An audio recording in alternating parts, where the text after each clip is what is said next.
માતા પિતાએ પોતાનું બાળક ભણી ગણી મોટા ડોક્ટર બને તે અર્થે કોલેજમાં ભણવા મોકલે છે, પરંતુ પાટણની એક એવી ઘટના સામે આવી છે જેને સૌ કોઈને હચમચાવી નાખ્યા છે.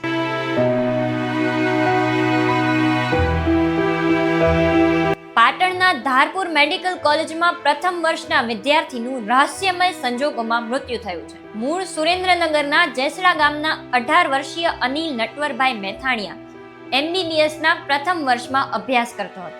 જોકે હવે આ યુવકના મોતના સમાચાર સાંભળી પરિવારજનોની માથે જાણે આપ ફાટી પડ્યું છે. પરિવારજનોનો આક્ષેપ છે કે ધારપુર હોસ્પિટલમાં વિદ્યાર્થી સાથે રેગિંગ થયું છે. મળતી માહિતી અનુસાર કોલેજના સિનિયર વિદ્યાર્થીઓએ 3 કલાક સુધી પ્રથમ વર્ષના વિદ્યાર્થીઓને ઊભા રાખીને રેગિંગ કર્યું હતું, જેમાં એક વિદ્યાર્થીની તબિયત લથડતા હાલત ગંભીર થઈ હતી, જેથી તેને હોસ્પિટલમાં સારવાર માટે દાખલ કરવામાં આવ્યો હતો, જ્યાં વિદ્યાર્થીને મૃત જાહેર કરવામાં આવ્યો હતો. તારીખ 16 નવેમ્બરે શનિવારે રાત્રે કેટલાક સિનિયર વિદ્યાર્થીઓએ જુનિયર વિદ્યાર્થીઓને બોલાવ્યા હતા અને ટી-શર્ટ વગેરે કાઢીને ડાન્સ કરવા, 10 અપશબ્દો બોલવા જેવી હરકતો કરવા દબાણ કર્યું હતું. રાતે 8 વાગ્યાથી રાતના 11:30 વાગ્યા સુધી અનિલ અને તેના જુનિયર વિદ્યાર્થીઓ ઊભા હતા. અચાનક અનિલ પીઠ બાજુએ પડી ગયો હતો, ત્યારે તેનું માથું દિવાલ સાથે અથડાયું હતું.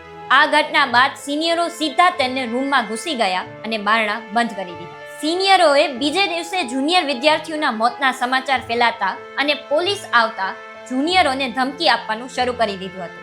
આવી દેશભરમાં કેટલી કોલેજો હશે જેમાં વિદ્યાર્થીઓ રેગિંગનો ભોગ બનતા હશે?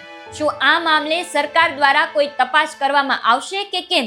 કાલે રાત્રે એક ફર્સ્ટ યર સ્ટુડન્ટનું જે ડેથ થયું એના પછી 24 કલાકની અંદર અમે પોલીસને ઇન્ફોર્મ કરવાનું within half an hour of the incident patient બાળકના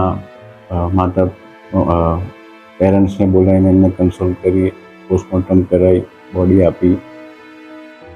જે તે કમિટી દ્વારા 23 સ્ટુડન્ટના નિવેદન લઈ એનો રિપોર્ટ રેડી કરી અને જે 15 જેટલા સ્ટુડન્ટ્સ જેને જવાબદાર લાગ્યા છે તેને અમે સસ્પેન્શનનો ઓર્ડર કર્યો છે ટીલ ફર્ધર નોટિસ.